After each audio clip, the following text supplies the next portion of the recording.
And I always kind of thought New Year's resolutions were a bit cliche, maybe tainted in part by my past failure to ever quit drinking back during my drinking years due to a New Year's resolution. But I didn't have to fail. I failed because I didn't have strategies or tools that could help me. So I ended up quitting in the fall, actually. So it wasn't a New Year's thing.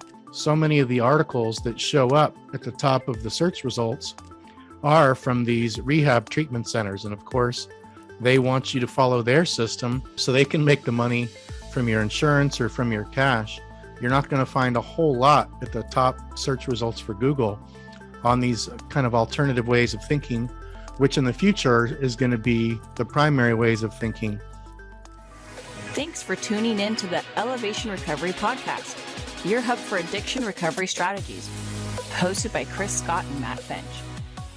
Welcome, everyone, to the Elevation Recovery Podcast. It is now our first episode of 2022. I'm here with Chris Scott and the faithful sidekick Papaya. And today we're going to be talking about a few things. Number one, how to use and harness the New Year energy, the 2022 New Year. It's kind of like a new chapter of life. All the holiday seasons are over, the Thanksgiving, Christmas Eve, Christmas, New Year's Eve, New Year's, family gatherings, lots of alcohol and time off, and junk food and treats and cookies. I know that I indulge way too much in a few of those things, not drugs or alcohol, but, cookies, pies, taking time off work, and just kind of a loss of structure and routine. So this episode's a kickstart to 2022. We're going to be talking about New Year's resolutions and also New Year's intentions, the difference between the two, how to write out some of those if you like, as well as different free resources and different pay-for resources that are either online systems like courses, books, groups, free webinars, free emails, and different detox methods for both alcohol and or drugs, like medical detox, outpatient detox, home detox, cold turkey taper. So it's kind of just a smorgasbord of a bunch of different resources for you, writing exercises and ideas to give you a kickstart into 2022. So thanks for joining me, Chris. Good to be here. As usual, we have our somewhat matching outfits, which is totally not intentional, but we're on the same wavelength. Maybe that's an astrological thing. I don't know. We're usually in the same wavelength. And I commented on that shirt at the beginning. I thought it was a high leap, but you said it's a Lululemon. Mine's just Old Navy. It's been chillier here. And it seems like we've had colder weather across all of North America, not just San Diego, but, looking at the news, way over the summer, we had a lot of much hotter weather than usual. Now we're having a lot of much colder weather than usual. And when I lived in the Northeast in upstate New York, when I first moved there, I was like wearing so many different layers of clothing. I would have like 2 t-shirts, a long sleeve thermal, a hoodie, a jacket, a beanie, gloves. And then I lived there for 4 years. Each winter, as I started to get used to those long, brutal, cold winters, I would have less layers on. Finally, by the last winter I was living there, it could be 25, 30 degrees out in the day, and I just have a t-shirt and a jacket unbuttoned sometimes. But now that I've been back in California for a long time, now I'm like kind of sensitive to the cold again. It's like today it's in the 50s, mid 50s in the afternoon. When I went outside earlier, I was like, "Oh, it's kind of cold," even with the hoodie. And I would have laughed at myself when I lived in upstate New York. Like, dude, it's a heat wave, man, 55 and then the beginning of January. So yeah, New Year's resolutions, Chris, do you make them? Do you make New Year's intentions? What is your idea on New Year's stuff? Or do you just, whenever you have goals and intentions, do you just do it? I'm not sure. Everyone's different. Yeah, I kind of have a new resolution or series of resolutions every 6 weeks, because I put a whiteboard up in my room where I keep the infrared sauna, which was my big and potentially stupid investment during the lockdown phase of the pandemic, now like a year and a half ago. But I was going crazy, not being able to go to the gym. So I ordered a sauna from Amazon, and I had this whiteboard, and I like to sit in the sauna and reflect on what I wrote on the whiteboard. Because the problem with having a whiteboard in a room that you don't use is that you'll write things down, you'll get excited, and then you'll forget all about it. So I like to have it in a prominent place where I see it. And every 6 weeks, I kind of go through, figure out what's stale, what I was too ambitious about, what still needs to happen, but didn't for whatever reason. So I'm far from the most efficient person out there with my goals or desired outcomes, as I like to say, thanks to Tony Robbins.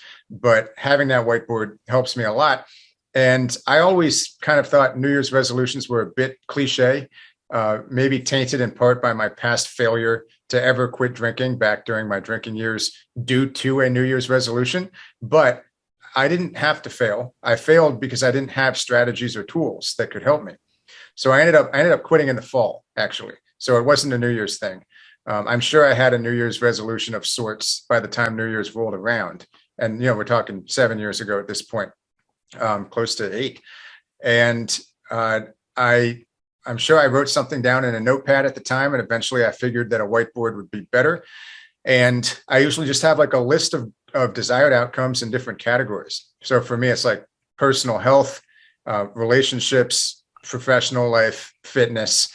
And I kind of like to delineate between those. Sometimes there are intersections clearly between health and fitness, and doing what you and I do. There's some intersection between those things in our professional lives.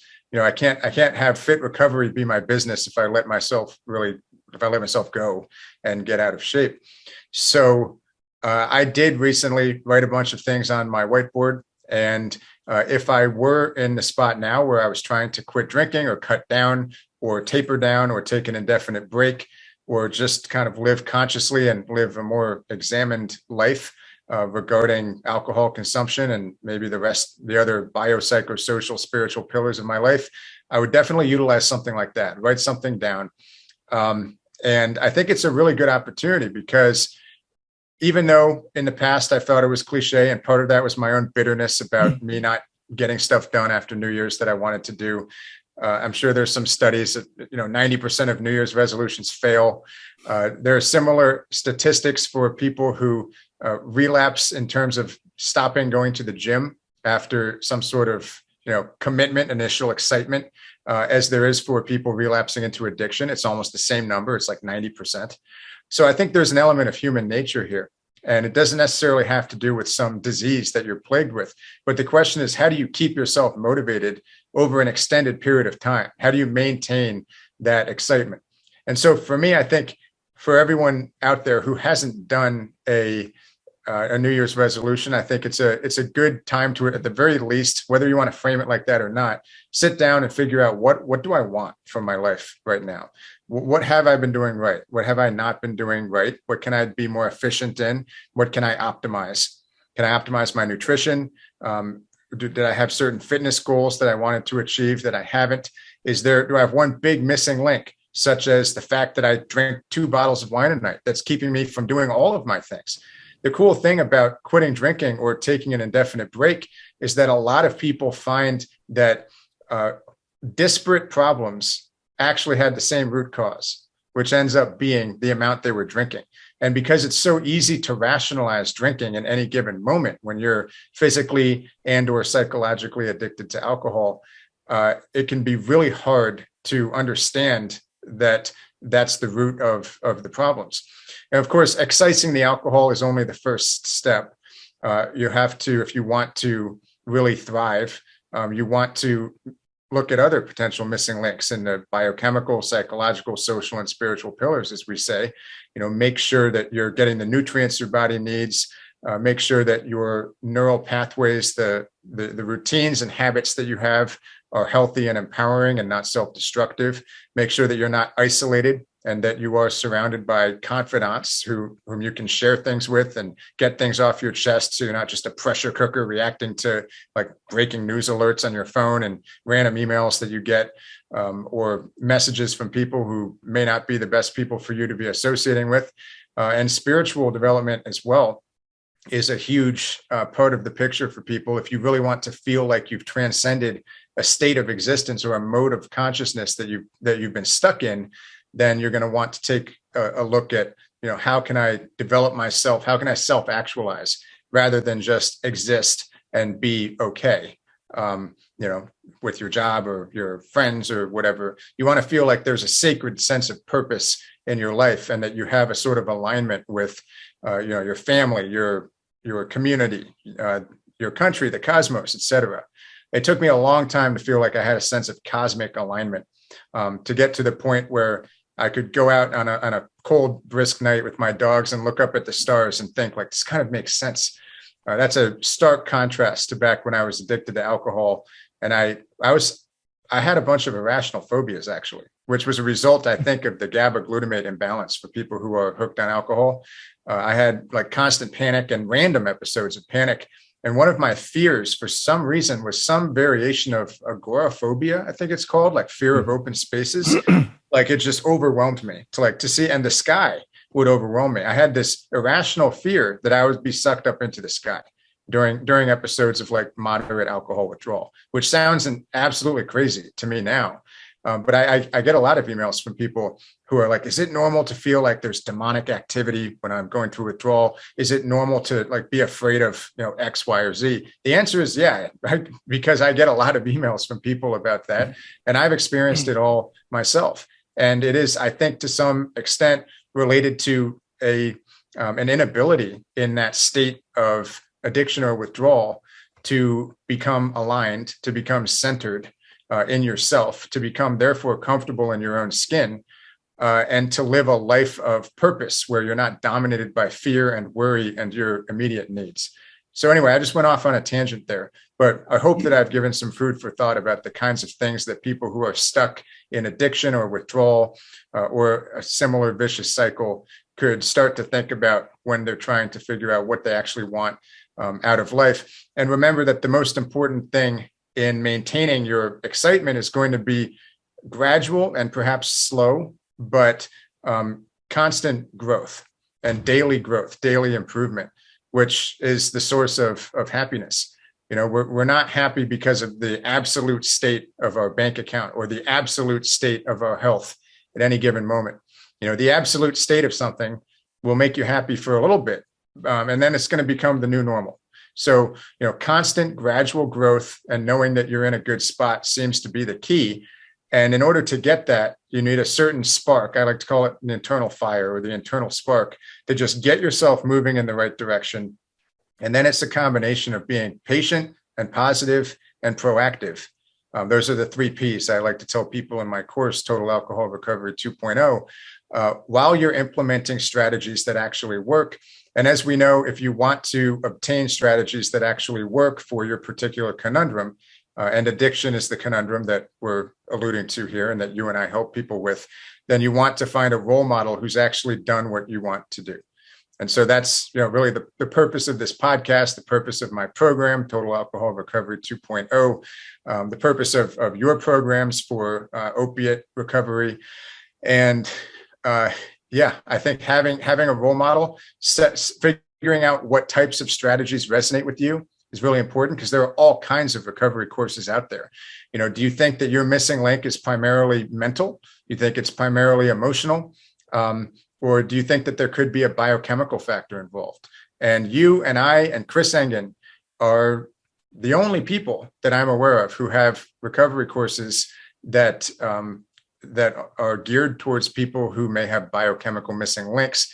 And I think that's kind of ridiculous, because a lot of people, even those who assume that their missing links are mental, that they have like a mental trick issue, like I can't stop thinking of alcohol, or an emotional attachment, or they're resolving trauma. All of those things may be true, but it's going to be much harder to resolve those problems if you don't look at the biochemical aspect first. It's very hard to sit in a meeting if your body is flooded with adrenaline and cortisol and glutamate, the stress chemical, or you need it. You need all of those things in certain amounts. But when you have imbalances that can linger, and a lot of people don't know that if you've been drinking for some time and you're at all physically addicted to it, your body and your brain does not go back to homeostasis within 24 or 48 or 72 hours, or even a week or even a month necessarily after you quit. It takes proactive targeted supplementation, sometimes diet changes, rehydration, sleep restoration, a whole host of things in order to rebalance your body and your mind. I love how you were talking about that intense burning desire. One of the books that was recommended to me, you like that too, Papaya? Many years ago was Think and Grow Rich by Napoleon Hill. And, that book was geared towards making money, but also it can be kind of used for any type of goal. And what he was talking about that book is it all starts, all these types of outcome achievements, in that case, growing financially rich, but also a rich life. It all starts, he says, with an intense burning desire. Like all the times in my life where achieving the outcomes that I wanted to achieve were just like, just happening like crazy, like boom. It's like you got the Midas touch. It was when I had that intense burning desire, that was going 24/7. When I first started my first blog in 2014, opiateaddictionsupport.com, it was after reading a few books. I went to a 3-hour small business association free workshop, or maybe it was like $30 workshop. It was a half-day workshop, and it was on like how to use the internet to grow your business. And this was when I was helping my parents with their online stuff. And that piqued my interest in, oh my gosh, look what you can do with the website. I ordered some books off Amazon. One was called Click Millionaires by Scott Fox. The other was a book on blogging, a really thin book by a guy named Mike Omar. I forget the name of it. But in that blogging book, well, first of all, the Click Millionaires book was such a great book. And it showed you like this, there was like these worksheet sections for how to come up with a niche for blogging or YouTubing or podcasting even. And there was lots of examples of people that started to do it part-time from home, whether it was a YouTube channel or a podcast or a blog. And, all these different people from all walks of life, single moms or dads that, was in a family, or people that were hating their full-time career, wanted to do something from home, and they were an expert or an authority on some type of, field that they are passionate about. So lots of real life examples, lots of great tools. And that blogging book came with a free online course on like how to make $5,000 a month from, I think it was like you created 10 different blogs and did keyword research. And then with these 10 different websites, you put a bunch of Google ads on there. This is a long time ago. This is like 8 years ago now. And so the way we don't recommend anyone try this anymore. No, don't do it anymore. That ship has sailed. But I got in on that strategy, just doing one website. The Google ads, I made some money with Google ads, but I made more money with online courses and coaching. And, a lot of the Google ads were for rehab centers that I didn't know anything about, products and services that I didn't trust. So eventually within, maybe a year, I took off the Google ads completely. But that gave me that intense, hot, burning desire within me. And I knew it. There was nobody that could tell me otherwise. I was going to build a blog. It was going to be successful. I could see what I wanted it to look like. And every day I remember when I first started the website, I had no skills on the computer whatsoever. None, especially when it came to WordPress and, Google ads. And it was really slow going for me, even with these step-by-step training videos that I could go along with. It was so difficult for me, so foreign. But I remember I was so excited about it, and I knew I was going to be successful, that I was waking up at like 5 a.m. in the morning, no alarm clock, jumping out of bed and getting up on the computer, making some yerba mate tea. And this is a couple years after I'd been addiction free, taking DLPA and Mucuna and yerba mate, and just 8 hours would go by like that. 12 hours some days. I'd work 12 hours straight, just with breaks to like snack on something. And, within 12 months, I was making more than enough money to, by far make better income than I was as a full-time certified addiction counselor. I was like making $15 or $16 an hour. I started off at 14, worked my way up to $16 an hour as a substance abuse counselor. But the place that I worked, it tapped out at $20 an hour. And I would have needed to work there for many more years to make it to $20 an hour. That's before taxes and before health insurance. And, a bunch of the other clinics and treatment programs that were in the San Diego County area where I live, they paid way less than that. Where I worked at a medication-assisted treatment outpatient program, they actually paid really well by comparison, because a lot of the counselors are these old school 12-step types that hate medication. Oh, I hate methadone. And so they pay you really good to come work at these medication-assisted treatment facilities. Other places, if I would have left, and I looked into this many times, it was like $10 an hour or $11 an hour or $12 an hour. So after a while, just getting burned out in that, I had to leave. And luckily, I had the blog to that was my new passion. And when I got off drugs and alcohol, I had been passionate about surfing in the past for, most of my life, passionate about music and stuff and health in general and fitness. And after probably like 6 to 8 weeks of getting through the detox, getting through post-acute withdrawal, all that, taking dog walks and everything, just taking it really easily, I got so back into, I had like this intense burning desire to get fit, to get back in shape, to get back good at surfing and everything. So for people right now that haven't been able to quit drugs or alcohol, even though they've wanted to, that can be one of the reasons is without that intense burning desire to be off of substances, drugs and or alcohol, and to live that sober life or live a life of harm reduction where, it's not complete sobriety, total abstinence, but it's, some type of manageable situation regarding maybe it's like a painkiller prescription for pain, or maybe it's a Adderall prescription for ADHD, or maybe some people want to be able to drink moderately, whatever their goals are, without that intense, hot, burning desire to do so, getting up the kind of courage but the belief and the starting energy, it takes to get started at something like this, takes a tremendous amount of courage, faith, logistics, some type of system or program that you're doing. It takes a lot to get going.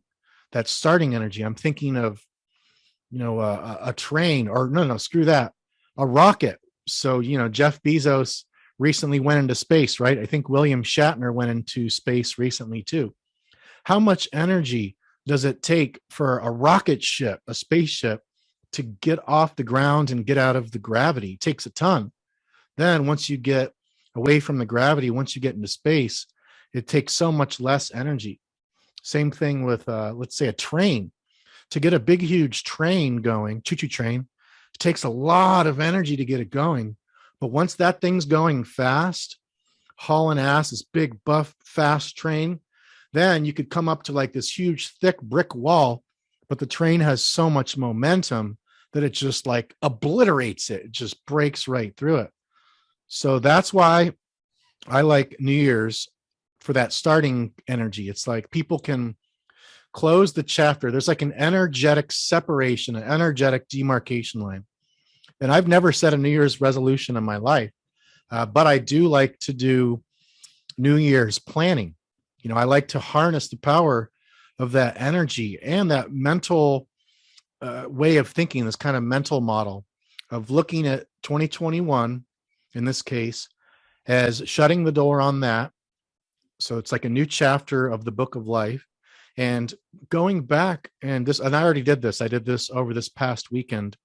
On Sunday, I spent about 4 hours, and I actually did a program. It was a workbook that I think it was like $29 or $30 from Rebecca Campbell, her New Year envisioning process.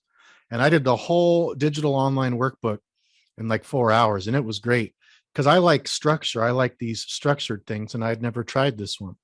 It was amazing. And it had me look at the things from 2021. What were some of the challenges I went through? What were some of the successes that I had? What were a lot of the things that I learned? What didn't go as I had planned out? What did go as I had planned out? What are things from 2021 that I don't want to bring into 2022? What are things that I want to cancel out of my life, whether it's thought processes, habits, people, etc.? Then what are things that I want to carry into 2022 that, I want to keep doing? And there was a lot more of it too. It was this very spiritual kind of a habit. It was like a mixture of habits, spirituality, and energies. It's kind of hard to describe it. She's just super creative, brilliant. I've taken a course from her and listened to a few audibles. I'm a big fan.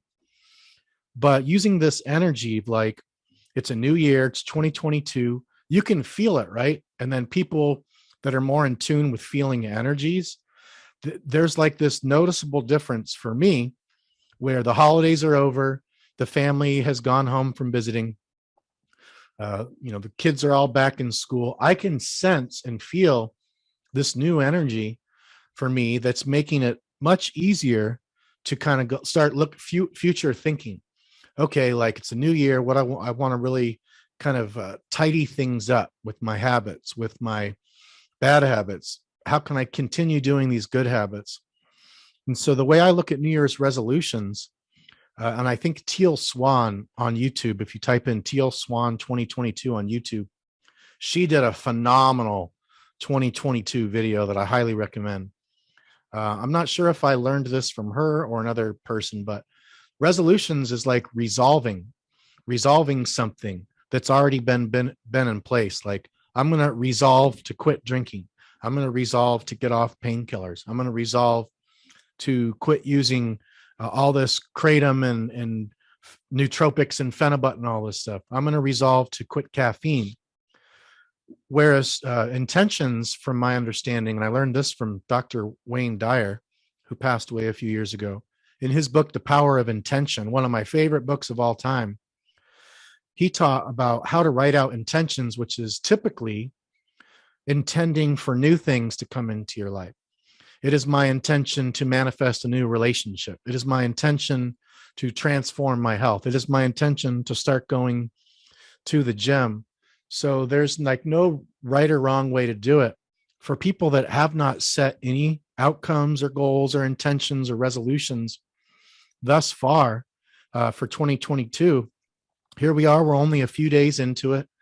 Now's the chance to do it. One exercise is you could simply write down 10 intentions, 10 things that during 2022 you want to do, you want to have, and that you want to be. Or you could even start off with 5 things that you want to do, 5 things that you want to have, 5 things that you want to be. Or you could simply start writing intentions, starting off like this in a journal or a notebook or digital Evernote, something like that, notepad. Type out, start the sentence like this. It is my intention to ... and then write it out. It's my intention to start going to the grocery store more often rather than Grubhub, right? It is my intention to, and just keep doing that line after line until you can't think of any more intentions. Then go through that whole list, circle the ones that are the most important, because you don't want to, if you got a big, huge list, you're not going to be able to focus on all of them.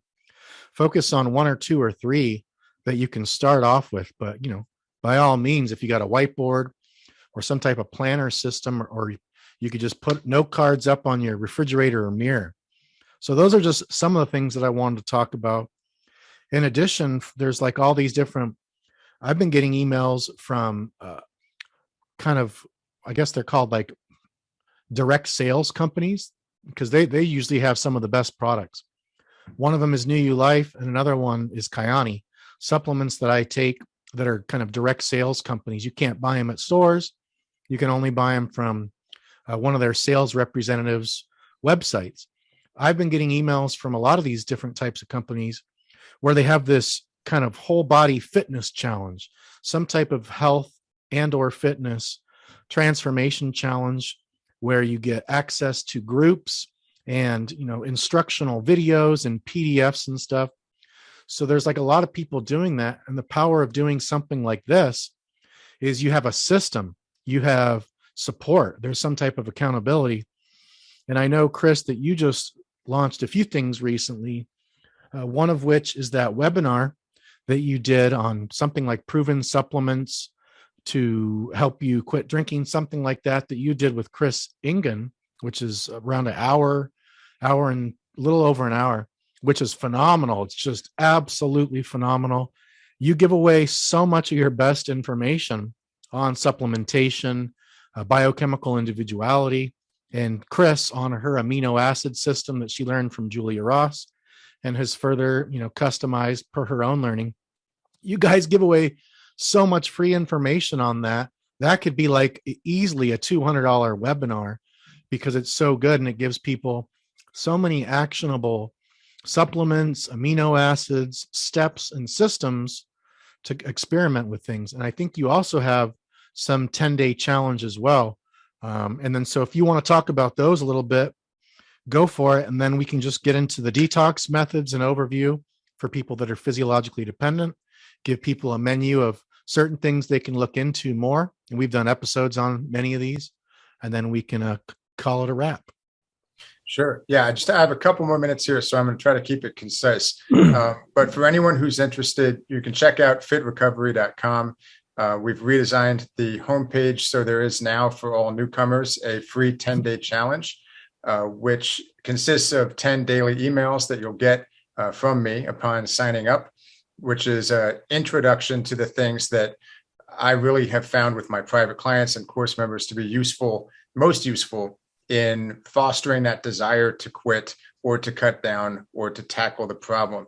So it's important to know what your intention is. But in order to follow through, you need a why. In other words, intrinsic motivation. Maybe it's to stop fighting with your spouse, or to be a good role model for your kids, or to live a life of purpose, or to find a purposeful career. It could be anything. You need a why. And most importantly, in order to follow through, you need a how. So that's what I provide with my course, Total Alcohol Recovery 2.0. That's what Chris Engen provides with her course, Advanced Amino Acid Therapy for Alcohol Recovery. And I won't spoil too much about that free training that we gave, which will be up on my website for a limited time. But we joined forces because we realized that we were the missing links to each other's programs, because I have the groundwork, in other words, the biopsychosocial spiritual frame through which a lot of people have found it helpful to view their own recovery process and subsequent optimization for all pillars for the rest of their lives. And also, I delve into supplements of all kinds, and I talk about intelligent experimentation, how to reach that stable baseline.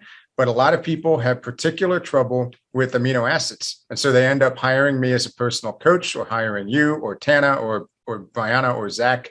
And that can be costly to do one-on-one training. And obviously, sometimes people need a personal coach for accountability. So we're not phasing out coaching. But Chris Engen's course delves deeply into that very specific, but arguably one of the most important parts of nutrient repair, which is amino acid therapy. In other words, providing your brain with the precursors for the neurochemicals, the feel-good chemicals like dopamine, serotonin, GABA, etc., endorphins, that a lot of people are deficient in without even knowing it. And then, lingering and suffering with emotional problems and various issues as a result of those things, but not realizing that's what's going on. So that's why we decided to do that free training, because as I said before, and this is very important, you and I and Chris Engen, and her website is called Nutrition for Recovery. We're the only people that I know of who have online programs dedicated to nutrient repair as the centerpiece of recovering from addiction. And that's not to say we're the only people in the world who know about this or who have invented it. There are a couple inpatient and outpatient rehab centers that I know of that help people. Dr. Ken Starr, who we've had on the podcast, Health Recovery Center. We had the son of the founder of Health Recovery Center on. Also the author of 7 Weeks to Sobriety, Larson, Joan Matthews Larson. We had her son on the podcast. They do nutrient repair. But as far as online programs where you don't have to travel somewhere and go away for a while, us three, you, me, and Chris Engen, are the only ones I know of who do this.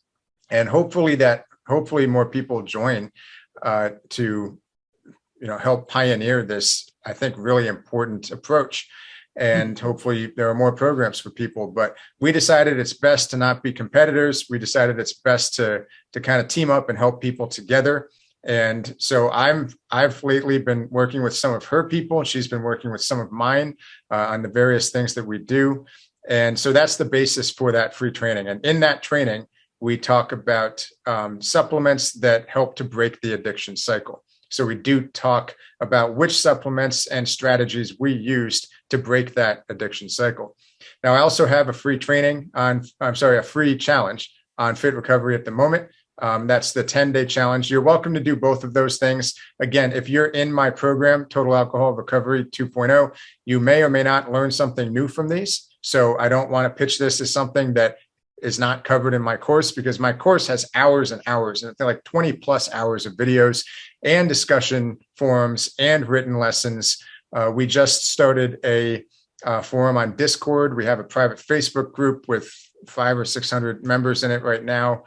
So there's everything in that training or challenge would be in my course, but a lot of people may not be ready to do that, or maybe they don't have the financial resources to do that. So I wanted to provide some free options that give people a taste of, of the how, if that makes sense.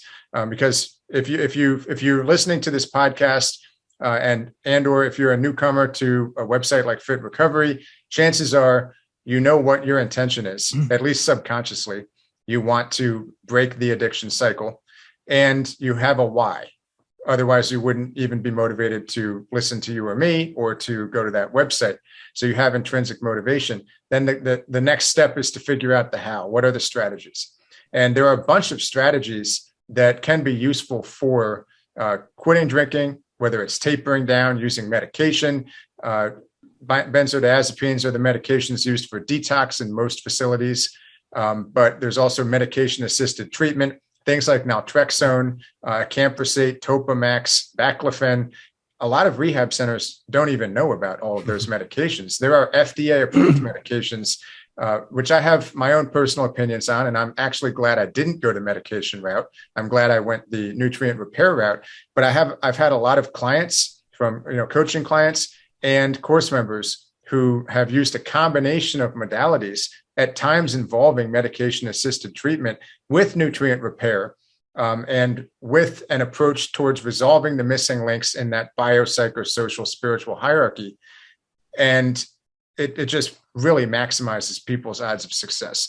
So when I began this journey, for lack of a better word, I've been looking for a better term that sounds less cliche than journey, but when I started my transformation, I suppose 7 or so years ago, I had no idea what my options were. I didn't understand the nature of addiction. I didn't know if it was a disease or a disorder or a temporary thing or a lifelong thing, or if it was a universal thing that was the same thing across all people who had it, or if it was highly individualized. You and I have spent years figuring out answers to precisely those kinds of questions. And more than that, because we've also spent years researching what are the practical solutions, delving into the weeds and things like what exact supplements do people need. And Chris Engen as well, I should say, especially in the supplementation aspect. So if that's the kind of thing that anyone who's hearing this is interested in, go to fitrecovery.com, sign up for the free challenge, sign up for the free training if you're ready for that. And of course, I have like 200 free articles on my website as well.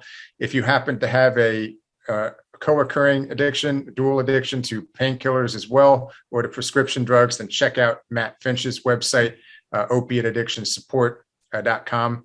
And yeah, I just think it's really important to direct people towards resources that can help, whether they're free or premium, or whatever it is. And hopefully this podcast has helped people. I know we've gotten a lot of emails from people saying that and reviews saying that this podcast has given people that little internal spark of motivation that they needed to keep going.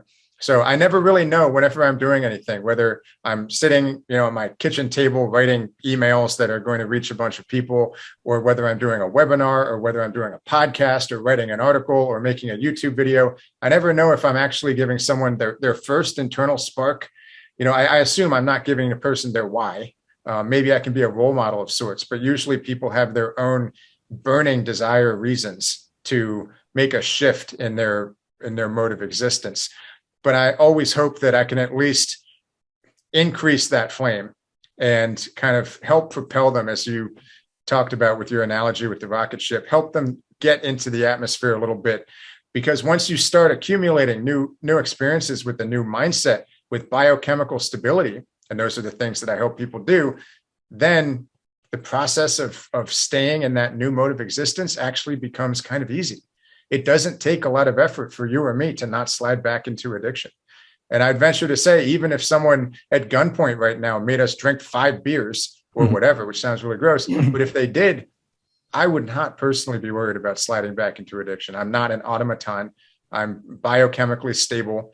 I have too many experiences of natural euphoria to ever want to go back to making toxic, self-destructive, alcohol-induced euphoria part of my life. So, this is the kind of hopefully glimpse of the future that will motivate some people as well. Love it. Love it. And I had forgotten about this until you started talking about your resources, but on the Elevation Recovery YouTube channel. So for people that are opioid dependent listening to this, on the Elevation Recovery YouTube channel, right now, I think there's like 7 or 8 chapters. I forget. I think there's 8 chapters of my new book called Opioid Detox Step by Step. And first, the audiobook's coming out for free on YouTube.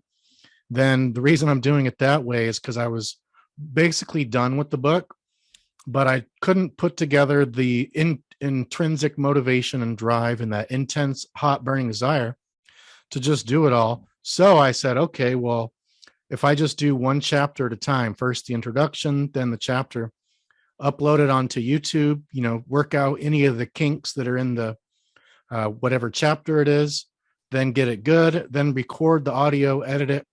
So that's what I've been doing to be a form of accountability to get this book out to the public around this time, 2022, the beginning.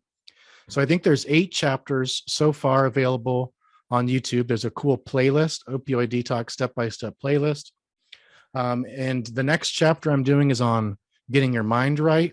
One of the recent chapters was the dark ages of addiction treatment, talking exactly what you were just talking about, Chris, where when you research things online, a lot of it's just like, whoa, you got to go to AA or you got to go to inpatient treatment, because so many of the articles that show up at the top of the search results are from these rehab treatment centers. And of course, they want you to follow their system so you can make the money, so they can make the money from your insurance or from your cash.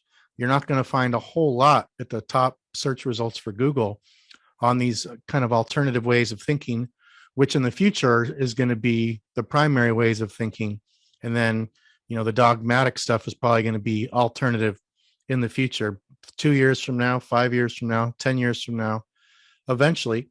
Then there's opiateaddictionsupport.com for people that are stuck on benzos. On opiateaddictionsupport.com, I do have some articles on benzo detox. And on Elevation Recovery YouTube channel, there's a few videos on benzos. In the future, very near future, I'm coming out with a course called RX Recovery Step by Step, which is going to be a comprehensive course on teaching people how to detox from painkillers and other opioids, SSRIs, and benzos. Those are pretty much the 3 most common medications people have trouble with and that I hear people wanting to detox from.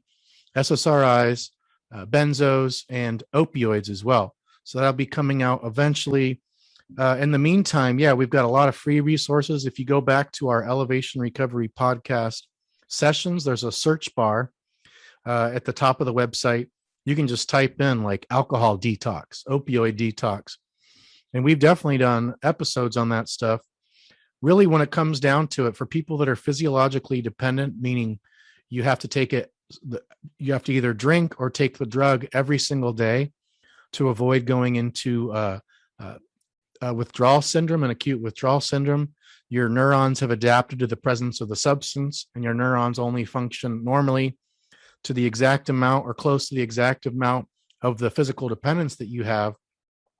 There's just basically, if you think about it like this, there's really two ways to detox off something, traditional ways: a cold turkey or a taper. And from these different kind of main groups of detoxing, detoxification is simply what it sounds like. It's detoxifying off of the substance. It's getting it out of your bloodstream. So there's the cold turkey, which is where you wake up the next morning and you just stop. That can be life-threatening for people detoxing from certain alcohol dependencies and certain benzo dependencies. Other than that, shouldn't be life-threatening, although in rare cases with other substances and concomitant co-occurring issues. There's also subsets within those primary sets. So there's outpatient tapering, or there's home tapering. There's natural tapering, or there's medication-assisted treatment tapering. There's inpatient medical detox at a regular traditional program where they use comfort meds. There's also alternative inpatient medical detox, such as things like ibogaine. There's even alternative outpatient medical detox, such things as like NAD plus infusion therapy. A lot of those are expensive, or it's either expensive or some insurance covers some of them, traditionally the typical ones. But leaving somewhere for even 10 days or 14 days or 30 days, that can be really obtrusive to someone's life. If you have a family, if you have a career, you've got kids, it's like a huge pain in the butt, and it's not convenient at all.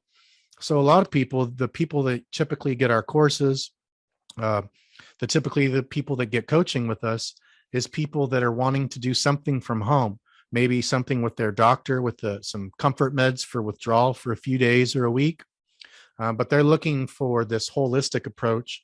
A lot of people nowadays are able to follow a system from home, especially if they have support at home, but it's not necessary.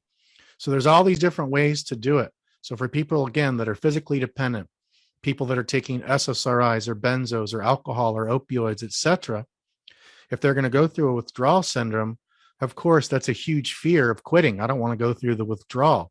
That's going to feel icky. So these are some things you can look more into. Chris's course, Total Alcohol Recovery 2.0, has a whole huge module, just one specific module out of the many modules that's all on different alcohol detox protocols.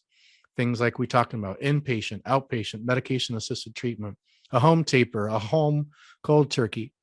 My course, Ultimate Opioid Detox 5.0, has a whole entire module on lots of different really strategic opioid detox tapering protocols.